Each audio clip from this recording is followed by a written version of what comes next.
Thank you, Helen, for this. And yeah, it's quite historic. It is touching as well. And yeah, and it's my great joy to welcome you as well, Tuomas, which of course we both know each other from our time working together in Jyväskylä, and where you were also working at the Center of Excellence in Interdisciplinary Music Research, and we had a section in it on music therapy research, and you have been so active in working with music therapists, aiding them with the tools to analyze musical features of their improvisations and setting up a MIDI toolbox, which then also was transferred over into that music therapy toolbox.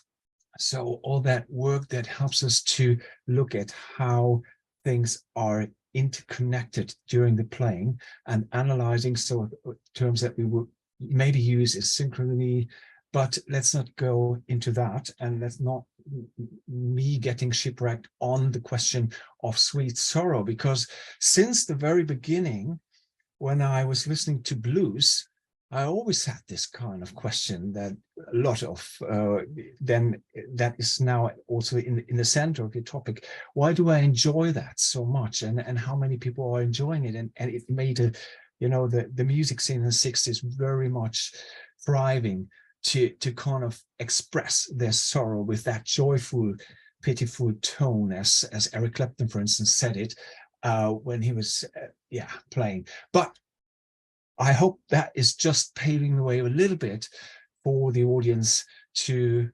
introduce you, as you are now the professor of music cognition in Durham University and everything else. I mean, I said it, and now over to you. There's much more that I could say, but okay. It's you. Okay, thank you for the wonderful introductions, and you know, of course it's a privilege to be talking in this series, in the Cambridge Institute series for music therapy, and of course it feels like a historic occasion because of the transition, and I didn't know that beforehand. I have like an extra pressure now. And maybe this topic is kind of apt because it's sort of it's a bittersweet moment. We kind of stop and kind of ponder and reflect, and you know, could be different topics. And I have to say before I start and share the screen, that share the slides and go into the topic, that yes, I've done a fair bit of collaboration with music therapists, but I always compliment music therapists because you are working with the real stuff. I mean, we music cognition people, we kind of work a little bit distant from the actual raw stuff. You know, we are not getting our hands dirty. We kind of devise lab experiments, kind of cool, rational. But I love the way you work with real clients. You actually get into the thick of it, and the insights. I've always been like quite humbled by all the insights, the human information, the qualitative information. I value that the most, that you get from interacting with real people.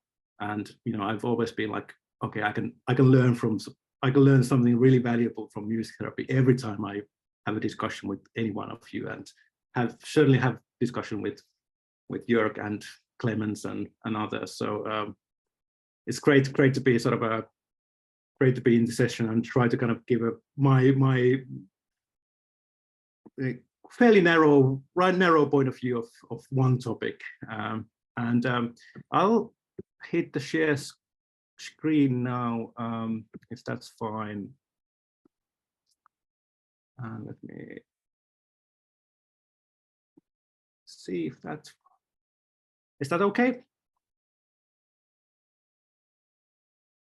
That's great. Yes. Okay, great. Thank you. I didn't see the didn't see the thumbs up or anything.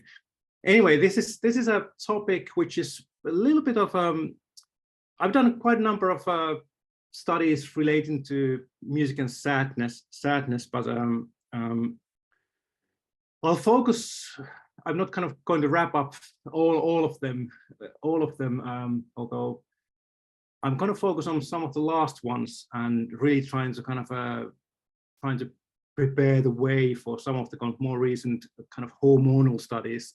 You know, can we study this with a, you know, measuring something from the blood serum samples and more kind of extreme type of research, which is quite exotic even for me. But in order to get there, I need to sort of to expose the topic a little bit, but I'm not going to go into very much detail in the background of some of the kind of the more qualitative insights of the topic in this case. And you'll see what I mean in a few slides. Anyway, so it is a lovely topic, and it's an open question, really, how music, especially unfamiliar music, not something that is completely filled with memories, how can some people derive genuine pleasure out of it? And this is the paradox of pleasurable sadness. I mean, some people call it paradox, some people don't, because it might not be paradox if you explain it well. But if we look at the psychology generally, I mean, we shouldn't be really lapping up negative emotions. I mean, they are aversive states. We should be avoiding anything negative. But of course, in music, some of us are really drawn to sadness as a theme in music, and there are such a beautiful pieces, such moving pieces and touching pieces of music that it's no wonder. And this is the kind of the hallmark of the paradox, which philosophers have been talking for decades. Lots of studies have been conducted on this, so we know quite a bit about this. And of course, I wouldn't have to kind of constrain this talk to music, because of course this is a common thing in the arts. So we have all kinds of paradoxes, same kind of themes in literature or films or theater or poetry, where we have immense loss, and we kind of get so much out of it. It's potent, it's very evocative and potent stuff for us humans. We love the narratives, we like to get engaged with these sort of themes. And of course, you can still expand that to beyond sadness. You can say, well, other negative emotions are even more puzzling. Why should we enjoy horror? Some people, slightly less amount of people, enjoy being scared in a safe place. So basically, the mechanisms and the whole paradox is widespread in our culture. Anyway, coming back to music, you can't solve all the problems at the same time. So music-induced sadness, we know quite a bit about it already, because it's been focus of many people for a long time already. And we know what it's made of. First of all, we have to say that it's not a rare emotion at all. If you look at the experience sampling studies, it's actually quite common even in everyday emotions. So people actually feel quite sad when they listen to music, especially when they listen alone. Alone listening and feeling sad is actually something that is the most common, the second most common emotion in many of the experience sampling studies. It's also, if you look at Alf Gabriel's wonderful book of Strong Experience of Music, it is actually quite prominently, frequently mentioned as something that these strong experiences are not just positive or happy type of things, but they are profound sadness and feeling of loss, which music kind of culminates the feeling. And we know that they're quite often very often connected to memories. They are very much influenced by lyrics of the music. People do all kinds of self-regulation with sad music. They are shaped by attitudes and so on. So there are many things. I mean, I could list more, but I'm just putting some of the kind of basic building blocks into place. Some years ago, we kind of realized that actually this is not one single emotion. It is actually quite different type of emotion. So if you talk about experiences as to do sad music, it's not actually talking about sadness. We had a quite large interview study with one of the PhD students at Jyväskylä in Finland, Henna Peltola, where we interviewed hundreds of people experiencing sadness with music, and then we did 3 large-scale surveys, both in Finland and in the UK, representative samples, and we kind of expanded these, and then we also ran 4 lab experiments. And the outcome of all these studies were like, we could sort of parcel the sadness into, let's say, 3 different distinct types of sadness. one of them was really negative, really actually something, you know, would be classified as grief, really harrowing, you know, proper association with, you know, people you have lost, close family members who have recently died, and you have, you know, music that is associated with the funeral or something about the event. So, you know, very negative experiences, very potent, strong experiences. Then a lot of experiences which are kind of relaxing. People just use sad music because it's so relaxing and tender and fine and calming and so on. And then this is that's like a biggest category. And the third type is one that I'm now interested in. It's the pleasurable. Some people said that, you know, sad music and these experiences were really allow them to sort of feel cleansed, feel purified. They really enjoy them. They get something out of them.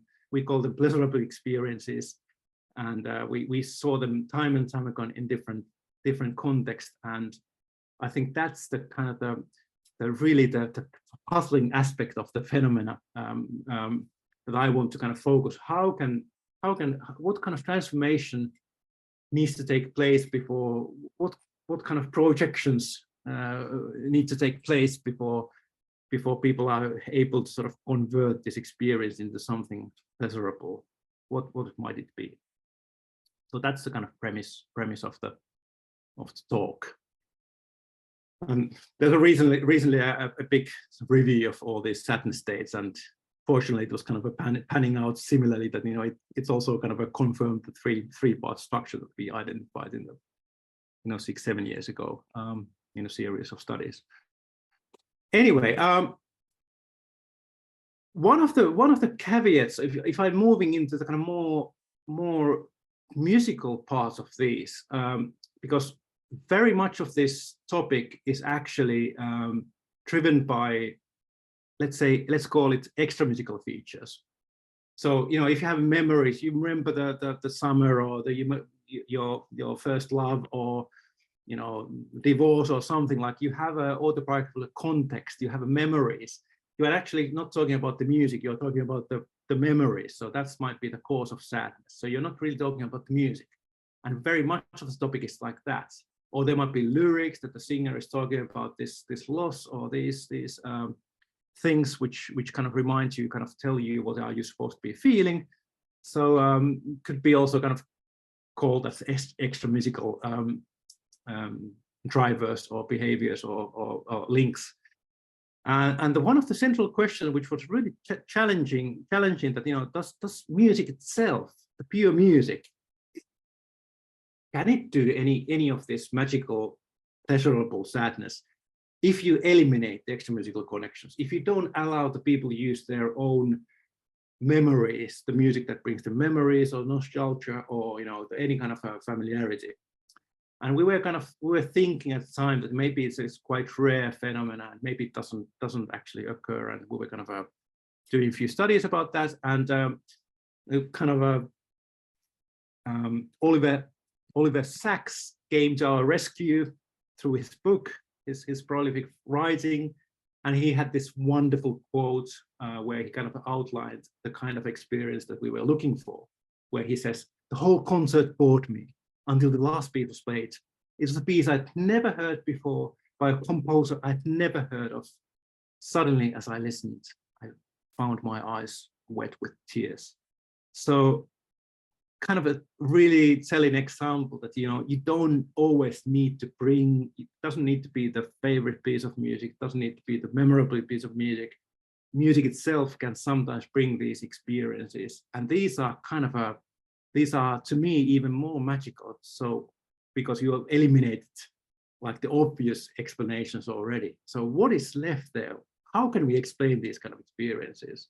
So I was kind of really curious about this.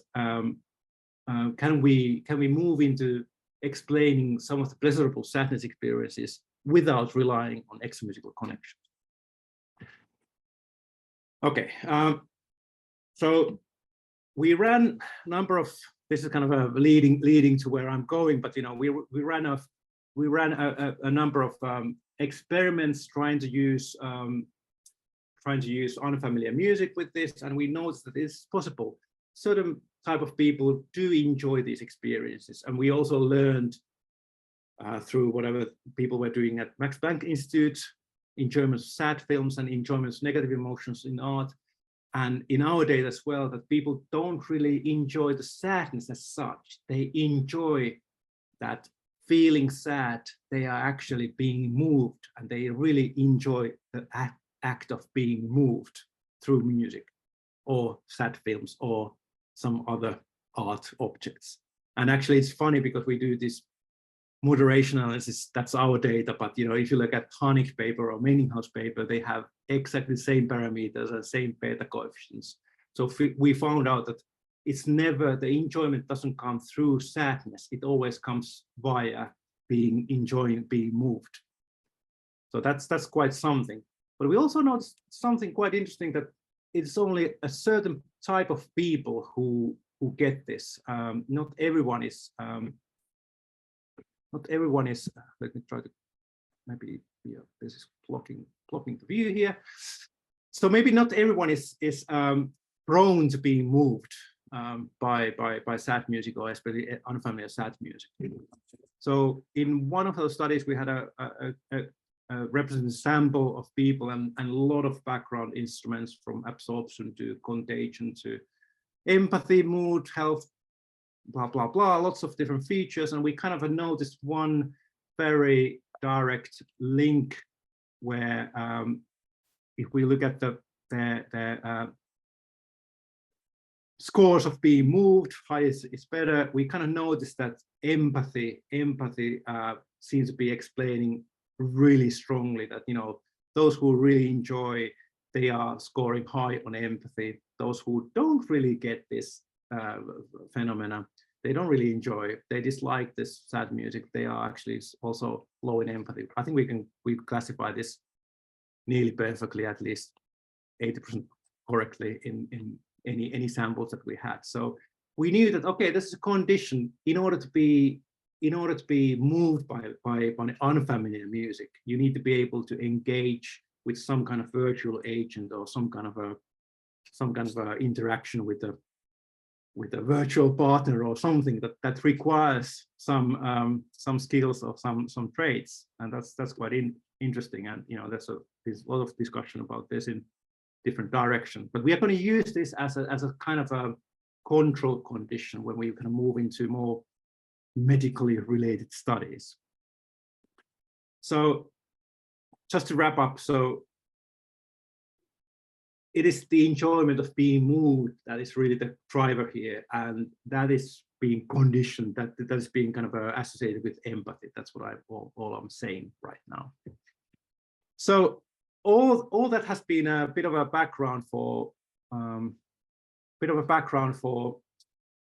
setting the scene, but I haven't said a word of how. And I think in my title I kind of promised to say something about the how. I wish I could solve the problem of how always, because those are in science the most difficult questions.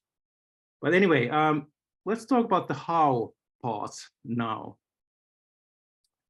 So why and how people would enjoy this pleasurable sadness? There has been many proposals for this. I mean, philosophers have all along said that it's complete misattribution. People enjoy the beauty of the music and they recognize the expression, so they say it's sad music, so I'm enjoying sadness. They are enjoying beauty, end of story. And it's a great explanation. It's really difficult to sort of counter argue. There are some counter arguments, I won't go into them right now, but it's called misattribution. We are misattributing our emotions to the source of sadness. There might be nostalgia explanations. Patrick Uslin is talking about beauty in very generic way. That beauty in the music is the reason why we enjoy it. So it's not, doesn't have to do. It's quite close to the misattribution theory, because it doesn't have to do with the sadness. So it's just the beauty, and it seems to be that there seems to be more beautiful pieces which are sad along that argument, but there are different beautiful pieces as well. So that's a little bit, it doesn't explain sadness. So to me, it's not a good explanation as such. Then there are like more psychologically oriented theories which explain that, you know, people use sadness for mood repair. They project something there. They use the music as a vehicle for mood repair. They allow music to take whatever is in front of their mind, and they use that as a property. They externalize their feelings.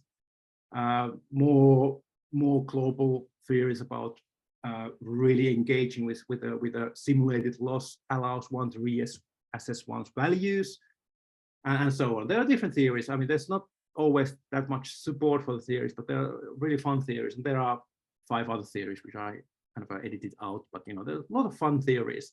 And then there's one theory which I particularly love, and it's a prolactin theory. And you might have heard about it. Let me just explain it. It's David Huron's wonderful proposal 10 years ago that sad music might be pleasurable because we enjoy a chemical cocktail, including prolactin and other neuropeptides as well, because they are designed to serve the homeostatic function. So we have a loss, we have a serious mental loss, psychic loss. We suffer from a damage, something, we lose somebody, and the cocktail of these is meant to be protecting, for buffering against the worst pain, so we can function and move on. So I think the best example is that, you know, when you cry, you have a increase in prolactin, and actually, you know, you all have felt it. When you have a good cry, you actually feel like actually quite good afterwards. You kind of feel the hormones, you feel the consolation coming through, and that was the David Huron's kind of bold conjecture that, you know, that might be one way of that explains why the mechanism is so potent. It's a wonderful theory, and you could sort of I think the closest analogy that you would be making, and as a Finn, I'll draw. You can have another ways of fooling your body that, you know, something terrible is happening, but you're not dying. I would use you know, plunge in the icy cold lake myself to fool my body that I'm about to die out of frostbite or something, and then when you come out of the lake, you feel really good. You fooled your body in a really physical way, and you really feel good afterwards. I mean, that's a more physical way of doing it, but Huron's proposal is that we can kind of mimic the real loss with the help of music, and then we get the benefits of, because it's not real. And of course, this is something that is a conjecture. So we you know, it's a proposal, kind of a wild proposal.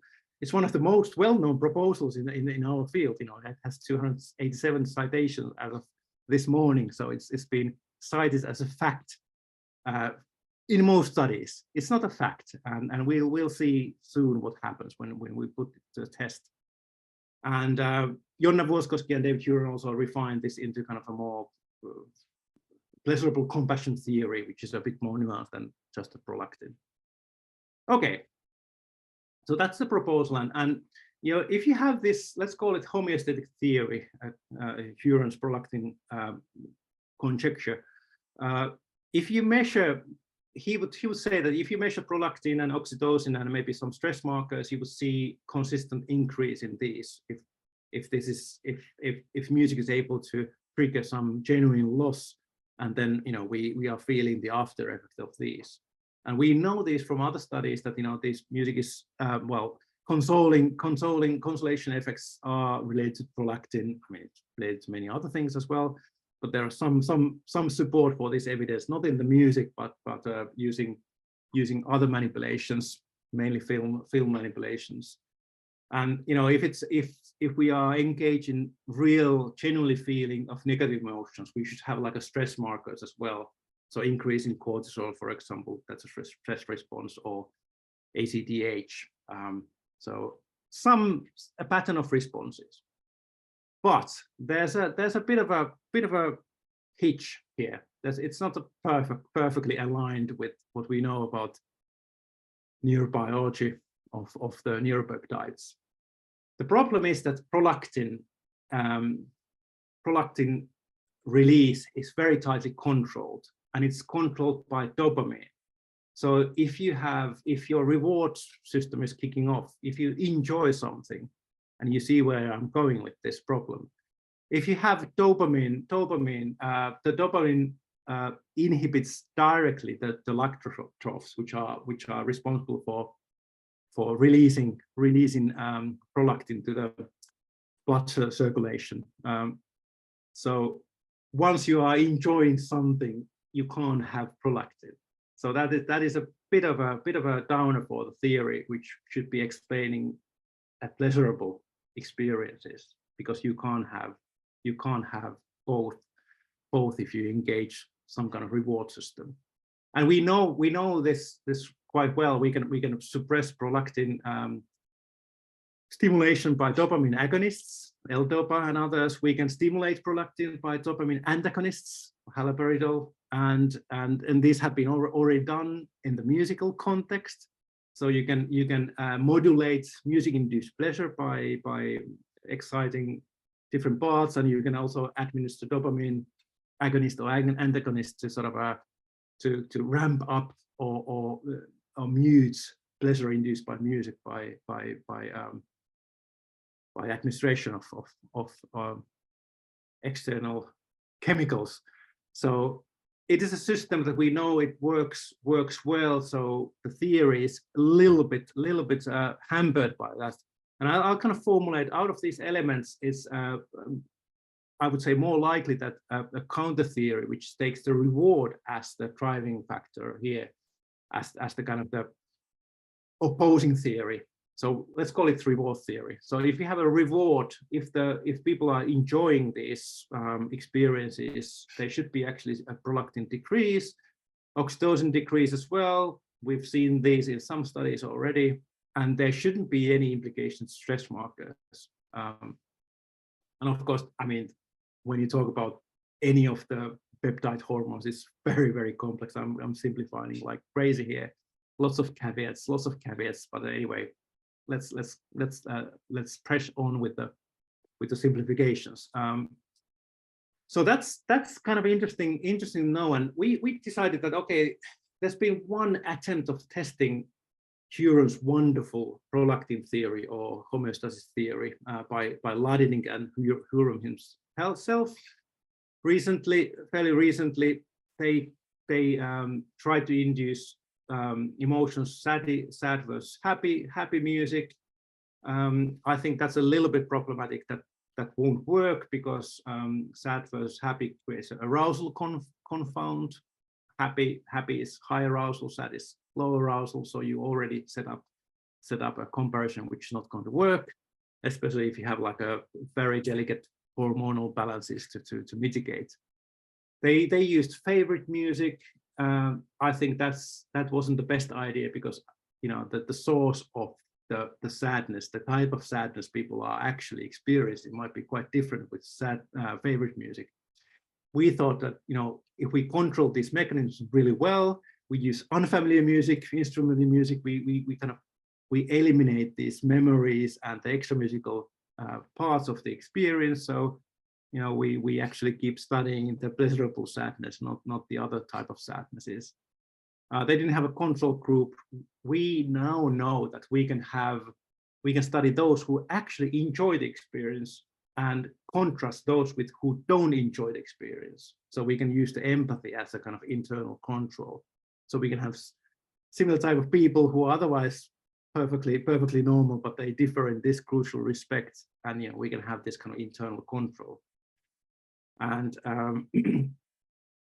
well, otherwise they did it slightly differently. So we kind of decided that we will fix some of these design problems in Huron's empirical test, which, by the way, didn't find any support, and they actually find like support that would be consistent with the reward theory because they saw decreases in prolactin concentrations after happy music, not sad.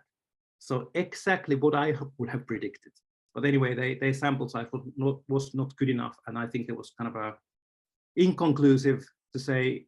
But I think the theory is kind of interesting, and no one has done any kind of hormonal studies on unfamiliar music and kind of a low arousal music. You know, if people go for this type of effects, they play, you know, techno or chill-induced music. So I was kind of interested whether these strong experiences could emerge and would have measurable outcomes if we measure them. Okay, you're still here with me. So we had a design where we thought that, okay, let's contrast those who like being moved by unfamiliar sad music, those who score high in empathy, and those who don't, low empathy. We do a bit of a silence, like the easiest comparison ever, maybe not the fairest one, but let's do it anyway. And then we have a music condition, and of course we counterbalance the orders and everything, do it really carefully. And we have contrasting predictions that, you know, in the high empathy group, we, you know, if the homeostasis theory is right, we should see increases. In the hormonal measures, if the reward theory is right, we should see a drop on the predictions on these concentrations. And in the low empathy group, there shouldn't be any changes. So we have a quite crisp kind of a response matrix here. So we know what we know what the theories are predicting. So it's a good effort of trying this out and see what happens. So we kind of recruited 300 women. We chose only women because the first of all, the being moved and the empathy thresholds are much more lenient for women. Men are, you know, you need to have more extreme empathies and you find them more rarely. So there's a bit of a recruitment problem. And also the medical consultants kind of said that we are, if you have both genders in this study, then you have okay, the range of the variability on these hormonal measures will be quite different. So maybe just for the sake of demonstrating that there might be something or there's nothing, we focused on women. And we had like 300 volunteers we went for the eligibility criteria, lots of eligibility criteria, you know, same age, health, education, mood, and substance, blah, blah, blah. And we also screened their empathy. And for the actual experiment, we invited 35 who scored lowest on empathy and 35 who scored highest on empathy. So we have this internal control that we would sort of predict that those who are on the high on empathy, high scoring empathy, they would really engage with this experience that we are offering them, and something might happen in that case. And those who are low in empathy, they will have an enjoyable hour, but you know, that's all they are getting. So we had this design, and there were a lot of medical ethics and standards involved. Maybe I'll save you from these. We spent quite a lot of time on hormonal aspects, like controlling the menstrual cycle and, you know, contraception and all kinds of hormonal issues that might be impacting the results. But anyway, the design, the experiment. This is quite a extreme experiment in my books, at least. I don't really do anything that normally you take blood samples, but in here we had a continuous catheter inserted to every participant with a venipuncture. So we inserted the needle. We had an adaptation period to get rid of that awful feeling of your skin being pierced and, you know, sitting somewhere and you know, getting rid of that negative flush of emotions and pain. And then we had the induction, either silence or the music, and the second induction with some break, either silence or music, depending on the order.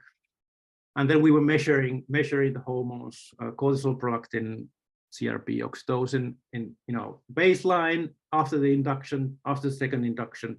We also measured their mood. We had self-reports, what they were feeling after the music listening or the silence. Also physiological measures. So pretty standard, kind of a low level, very simple, maybe too simple, but very simple experiment. Causal paradigm. If something happens with the music listening, with the conditions that we set up, then the theories have something to work with. If nothing happens, then in the story. Of course, we can't rule out all the kind of things, but very simple design. But I think it's good enough for getting quite interesting stab at the problem. No pun intended. We played them kind of out of our 10 most potent music and sadness studies, kind of an unfamiliar sad music for this young women audience. It's a combination of 3 minutes of Mozart piano concerto to Piazzolla's Oblivion and Michael Kamen's Discovery of the Camp from Band of Brothers. They are all kind of moving, kind of classical type of music, and they always kind of been rated the highest in 7 behavioral experiments, and they've delivered over and over time again. So we knew that these were, and we rated them for familiarity. They were not, I mean, there are occasionally somebody who's like, classical music buff and knows the Mozart piece or Piazzolla or Kamen, but we took note of that and we eliminate if they have a special relation to the music, because we want this to be relatively unfamiliar. Okay, so I'm not playing, but and this is slow moving experiment. This takes time for these hormones to get in the bloodstream. So we had 20 minutes for the whole thing. So it's really slow moving experiment. We allow people to get in the mood and so on. So that's what happens in the experiment itself. Oh, excuse me. So let's see what's happening. First, let's warm up with the self-reports. And here you see red bars and blue bars. Based on the blue bars are the low empathy group, and the red bars are the high empathy group. And same color coding will be in the subsequent slides to differentiate two different groups. And overall, you see that even though this was a kind of medical experiment, and they had a continuous blood samples taken from the people generally kind of found this quite pleasant, relaxed. They felt sad. They didn't feel anxious about at all. And you see that the high empathy people, they actually were more relaxed. They felt more being moved than the low empathy group, and also they kind of enjoyed. They had more pleasantness. They rated the emotional experience more pleasant. So the kind of a little bit of validation that this is typically what we see with the empathy being the dividing factor. How you kind of classify these type of experiences. Quite mild differences, but everybody's enjoying their time. Spending an hour listening to beautiful music, or less than an hour, but considerable length of time sitting in a quiet room and in a calm environment and hearing some beautiful music. If you look at the mood ratings, the reading of this graph is that if you look, this is changed from the baseline. So the baseline is after this venipuncture, 20 minutes after, when they shouldn't be anymore that negatively disposed towards the experiment. They are probably still a little bit not in the best mood after coming to an experiment. And this is changed. So if you see a positive change above the 0, then the mood has improved. And if you see a negative number, then the mood has kind of decreased, and the mood has gone down. And in the silence, I mean, everybody's getting more bored or more negative. I think it's boredom. But in the music listening, at least the high empathy people, you can see the red bar is getting, actually they are more positive, changing from the silence, compared to silence condition and compared to the baseline. They are actually in a more positive mood, which is like the basic assumption that we are doing something which they should enjoy. So basic validation and behavior validation, at least we are not trying to find something that doesn't exist. And the low empathy group, nothing happened. They are maybe not having the best time of their life. They are a little bit bored, and it's kind of kind of slow moving stuff, and they are wondering what the purpose of the whole thing is. Anyway, let's turn to what happens when you have the neuropeptides out of these conditions. When you look at the prolactin changes from the baseline, so there's the silence and the music condition. And remember, these are counterbalanced, so it's not silence first and music next. These are counterbalanced. So you can see that overall prolactin levels are low. There's a slight decrease constantly from the baseline. So prolactin levels are getting lower all the time. So that's the first bit of a negative message for the homeostasis theory. But interestingly, there's a distinct drop in the high empathy group. Their prolactin levels seem to plummet consistently more than the low empathy group. They stay level. They are the same, just lower than the baseline, but they are just, nothing happens between silence and music. But you see this effect of dropping the prolactin levels when they engage with the music listening for the high empathy group. Okay, so that's quite interesting, and you remember the theories, how this is kind of working towards certain prediction of the other theory, not the homeostasis theory. But let's move on and look at oxytocin, which has similar predictions, and we see even a more clear pattern. So oxytocin levels are plummeting for the high empathy group. And it's just a kind of a staying level, or varying randomly for the low empathy group. So same pattern, basically slightly different looking figure, more staying level, but the only consistent changes we see is for the high empathy group. So somehow the engaging with this unfamiliar sad music potpourri for 20 minutes manages to sort of lower the oxytocin levels, which is counter to the argument of the original theory, but actually consistent with other theories. I'll summarize very soon. And we didn't, by the way, we didn't see any, we also measured the stress hormones. We didn't see any changes. No one was that painful or that negative, that there was no changes, no radical changes, no statistically significant changes in any of these measures. So if I wrap up how the theories kind of would kind of have an interpretation of the results, the simple experiments. Of course, none of this pans out positively for the homeostasis theory, and it all plays to the hand of the reward, which is kind of makes sense if you follow the theories a bit more closely. And I think David Jura agrees that the proactive theory has a kind of reversal should have been built into that as well. Anyway, we kind of thought that it was an interesting exercise, and I think that's the first time we've seen any subtle music-induced changes in the peripherally measured neuropeptides.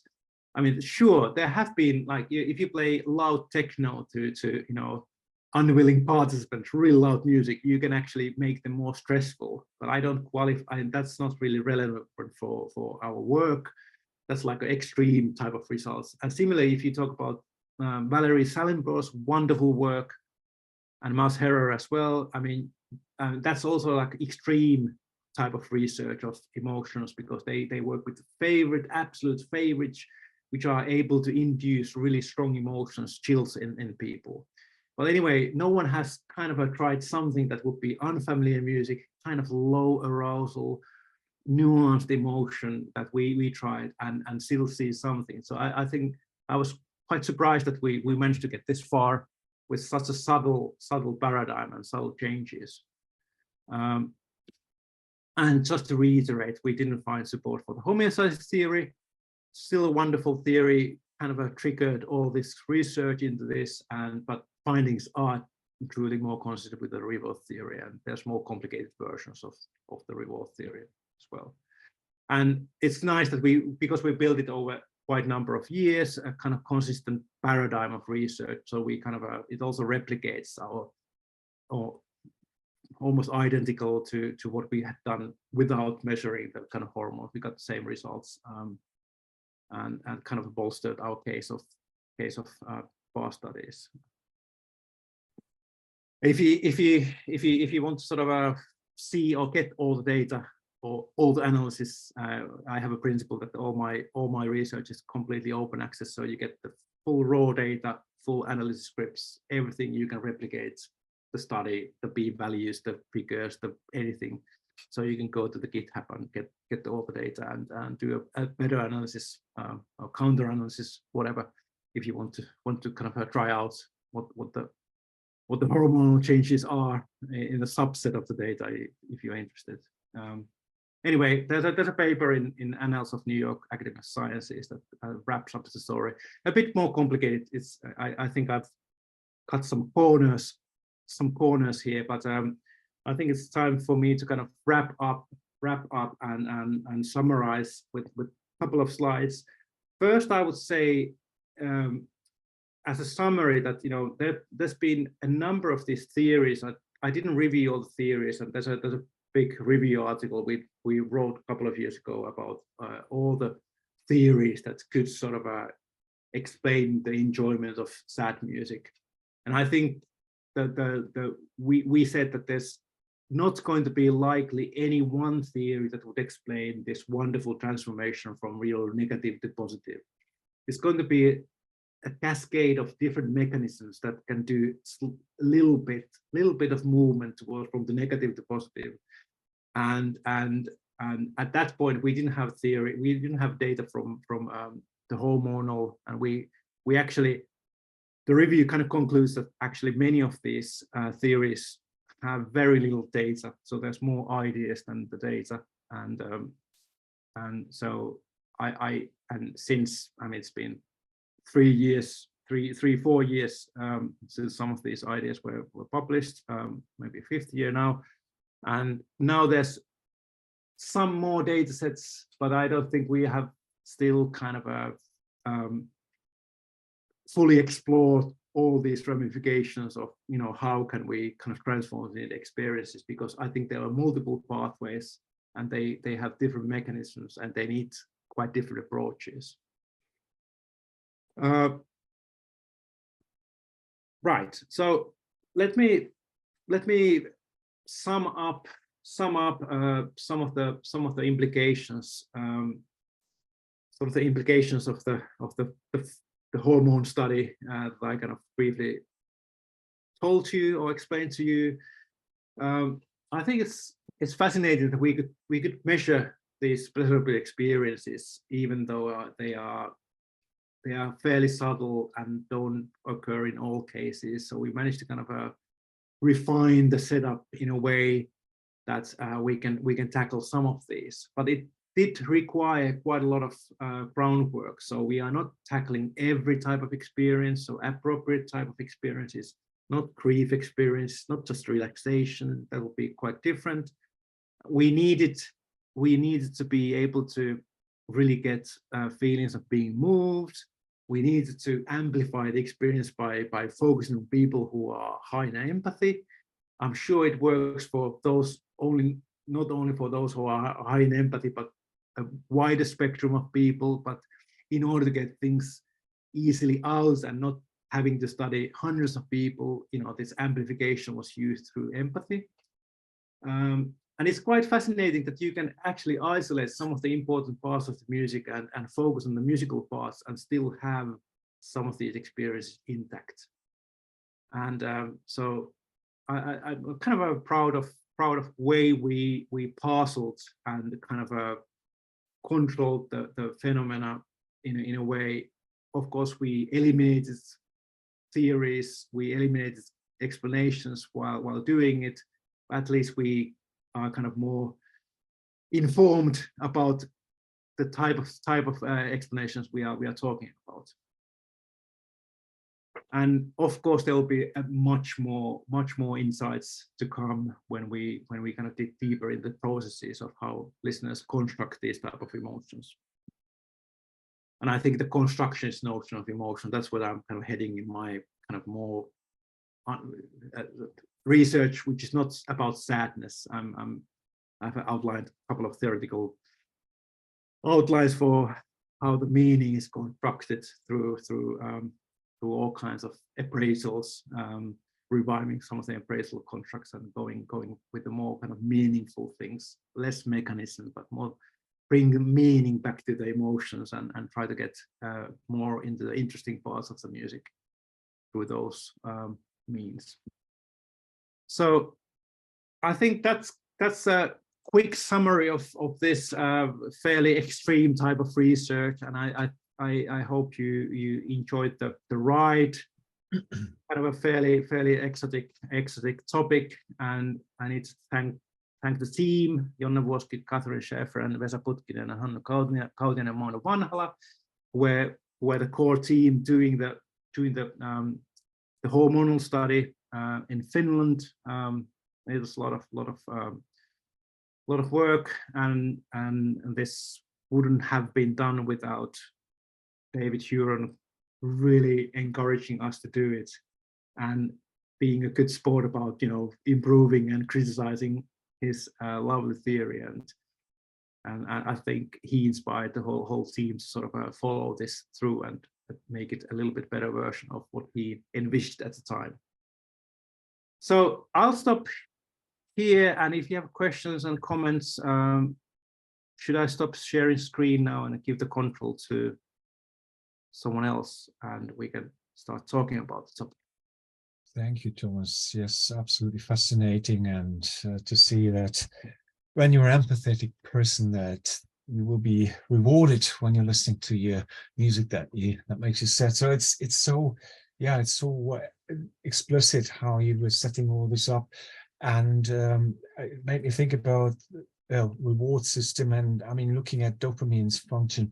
But I was wondering, is there anything with, let's say, serotonin and prolactin? Have you looked into that? But I shouldn't ask the questions here because we have a few in the question and answer section, and we have a bit of time to go into that. You could respond to that question with the let's say sole perspective on the dopamine and prolactin, but if you don't want to, we can go into something else. Yeah, right. Good question. On to no, there is. Why shouldn't they have been able to put question into the question and answer section? So we have one question from Sarah Alsgood, and that was a question that came up quite early in your talk, Tuomas, when you were talking about, you know, what to subtract from the autobiographic memory and the emotions related to that. And then she was asking, I think, about the keys, if they play any parts of like C sharp minor. Do you have anything to say about that here? All right. Okay. I didn't see the comments while I was talking. I think the screen wasn't visible for me. But keys, I don't think I've found any support for the type of typical key association, you know, coming from Renaissance, and you know, there's, you know, certain keys being more probable to lead to certain type of mood mapping. I think we've actually done different projects on feature extraction and big data sets on, you know, 250,000 of pieces of music, but the actual key, I mean, the tonal, I mean, mode or the continuous mode, you know, majorness, minorness is certainly a big feature, and there are kind of cultural associations with these. But if the keys, I mean, if you follow, if I get the question right, if you say that the key, you know, E flat minor or something would be more probable to be apathic or depression or something like that, it would kind of also require that people are absolute pitch hearers, because most listeners wouldn't hear the key.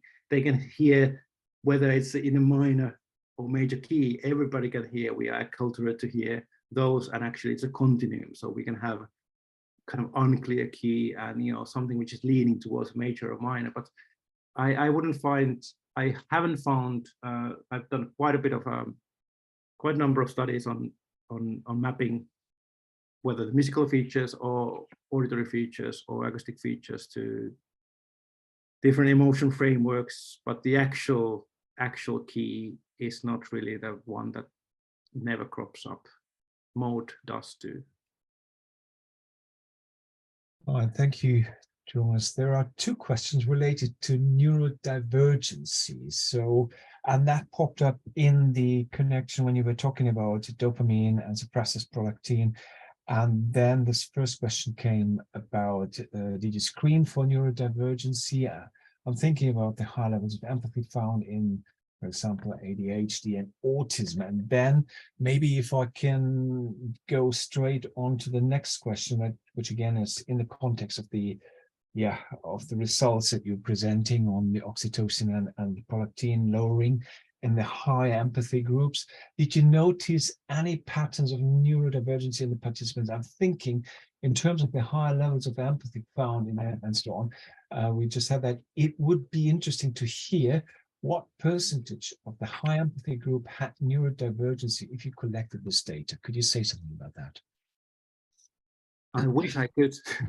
I wish I could, but I'm also revealing that we didn't collect. We were not. We didn't have a presence of mind of collecting any proxy of that, unfortunately. So couldn't even speculate.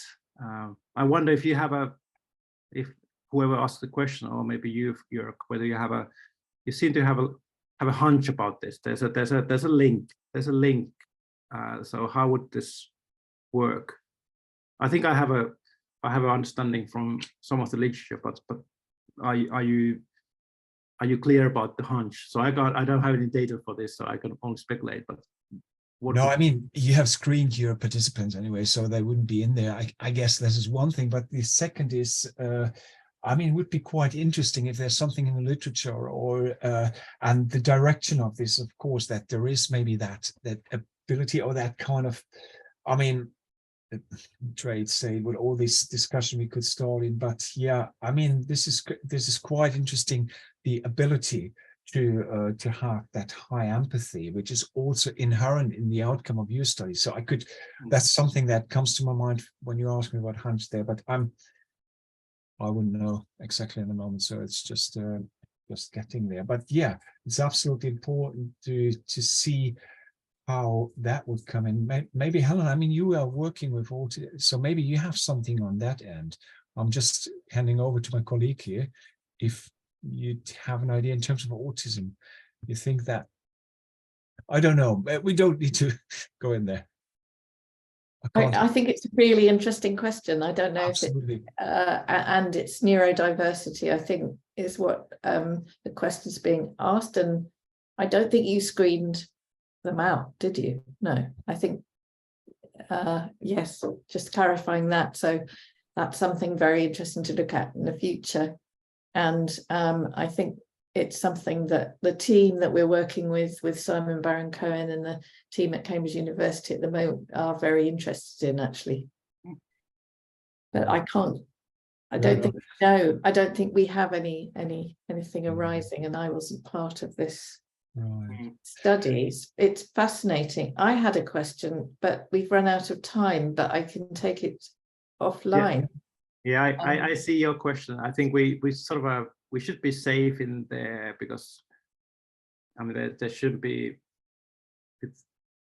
I'm trying to go scroll back to your question. Oh, well, the question is just about, I could be wrong because I'm not medically trained, but my understanding is prolactin has a particular link to the growth of breasts and also to production of milk. And yeah, so the fact you had only female participants, and then if it has a role to play there, I was just thinking. That would be there's a huge. I mean, the prolactin numbers are out of these scales that what we are measuring when people are breastfeeding or during even early pregnancy, but we kind of are screening out.